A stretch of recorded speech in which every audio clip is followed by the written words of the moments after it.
Students कैसे हैं आप? सब ठीक ठाक हैं? आप देख रहे हैं चैनल सर वकार वहीद। आजकल हम लेटेस्ट जॉब से वीडियो बनाने लगे हैं, राइट। स्टूडेंट्स की रिक्वेस्ट थी तो उन्हें तो एक्सेप्ट करना था। Pakistan army join Pakistan army as a commissioned officer 2022 through 150 PMA long course online registration आप लोग कर सकते हैं। लास्ट डेट अप्लाई करने की 15 मई 2022 यानी कि संडे।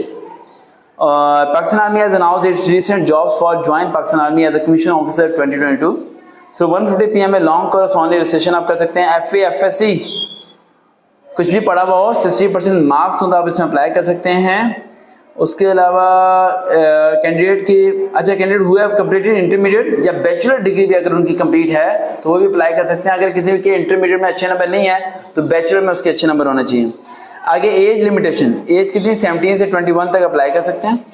बैचलर ठीक है जो है 17 to 23। आई रिपीट अगेन, अगर वो इंटरमीडिएट है तो 17 to 21 एज है, और अगर बैचलर तो 17 to 23 तक अप्लाई कर सकते हैं। 4 ईयर डिग्री वाले अगर हैं तो वो 24 तक भी अप्लाई कर सकते हैं अगर उनकी एज है तो, यानी कि 1 ईयर का रिलैक्सेशन भी है। इनिशियल टेस्ट होगा, वो पास करना कोई मुश्किल नहीं, ISB वगैरह सब चीज़ें होंगी, और 2 ईयर की ट्रेनिंग होगी PMA की, राइट।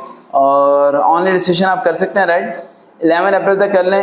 11 अप्रैल से रजिस्ट्रेशन स्टार्ट हो चुकी है, 15 मई लास्ट डेट है अप्लाई करने की। बाकी इस टेस्ट की तैयारी कराने के लिए मैंने बेनतहा वीडियोस बनाई हुई हैं। यूट्यूब पे जाकर सर्च करें ICSB सर वकार वहीद, आपको वीडियोस मिल जाएंगे, उनके नोट्स बनाएं।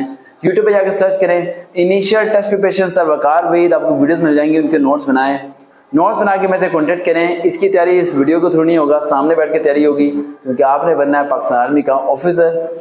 और मुलाकात करने का आसान तरीका है, फेसबुक पे जाएं, जाके सर्च करें वकार.वहीद 121 या वकार वहीद लिखे, मेरी ID आ जाएगी सिंपल सी। देन उसे जाके फॉलो अप कीजिए और इनबॉक्स में SMS कीजिए, रास्ता बन जाएगा आपकी मेरी मुलाकात का। देर से ज़रूर लेकिन होगी ज़रूर। देखते रहें चैनल सर वकार वहीद, दोबारा मुलाकात होगी।